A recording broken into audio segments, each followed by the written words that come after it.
আসসালামু আলাইকুম। দেশ ও বিদেশ থেকে যেখান থেকে আমার ভিডিওটি দেখছেন, আজকে আমি আপনাদেরকে দেখাবো প্রবাসীরা কিভাবে রান্না করে। এই যে দেখুন, আমি রান্না করতেছি, সব কিছু কেটে কুটে তৈরি করলাম। এখন আমি মশলা মিশ্রিত করতেছি। এটা হলো পাঁচফোড়নের শর্ট, এটা দিচ্ছি এখন আমি ধনিয়া। এখন যে বোতলের ভিতরে যা দেখতেছেন, এটার ভিতরে আছে জিরা, 1 চামচ পরিমাণ আমি জিরা দিয়ে দিব।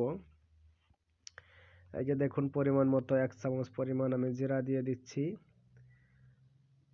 সবকিছুই একসাথে মেখে এটার ভিতরে আছে মশলা। এটার ভিতরে ধনিয়া আছে, এই যে ধনিয়া দিয়ে দিলাম। সর্বপ্রথম দিয়েছি হলুদ, তারপরে জিরা, এরপরে ধনিয়া দিলাম। এই যে দেখতেছেন লাল লাল দেখতে দেখা যাচ্ছে, এটা হলো মরিচের গুঁড়া। মরিচ আমি কম খাই, যেই কারণে মরিচ আমি অল্পই দেব। 1 চামচের অর্ধেকের অর্ধেক কম দেব। এই দেখেন অল্পটুকুই দিলাম, যেন বেশি জাল না হয়। বেশি জাল হলে আবার পেট জ্বালাপোড়া করবে। এই যে কাঁচামরিচ কয়টা কেটে না কেটেই দিয়ে দিলাম আস্তে আস্তে। এখন আমি কি করব, লবণ দিব। দেখেন 1 চামচ পরিমাণ লবণ দিলাম।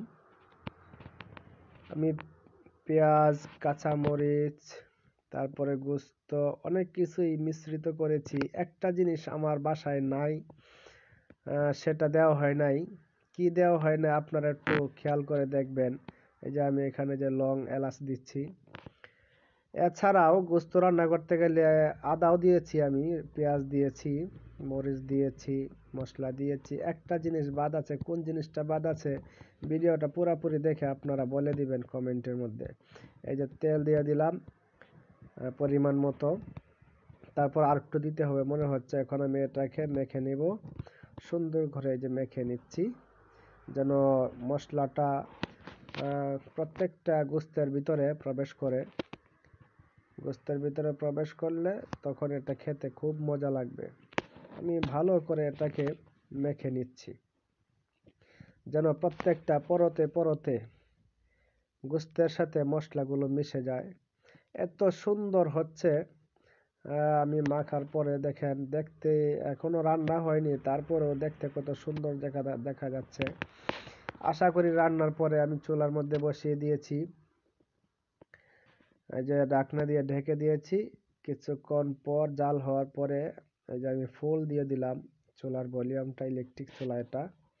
দেখেন একবার জাল হওয়ার পর আমি এই যে নাড়াচাড়া করলাম। একবার জাল হওয়ার পর আসলে মাঝখানে একটা ভিডিও কেটে গেছে। আমি অর্ধেক, মোটামুটি অর্ধেকের বেশি হওয়ার পর পরে আমার খুব পেটের মধ্যে বেশি ক্ষুধা লাগছে, যেই কারণে মোটামুটি হওয়ার পরে আমি চুলা থেকে নিয়ে খাওয়া শুরু করছি। আজকের ভিডিওটা রান্না থেকে শুরু করে খাওয়া পর্যন্ত আপনাদেরকে দেখাচ্ছি।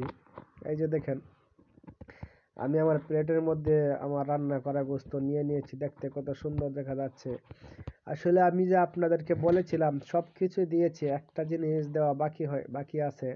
এই যে আমি আপনাদেরকে আবার রিভিউ দেখাচ্ছি। দেখেন এখানে অনেক কিছুই আছে, একটা জিনিস দেওয়া বাকি আছে। সেই জিনিসটা কি আপনারা একটু ভালো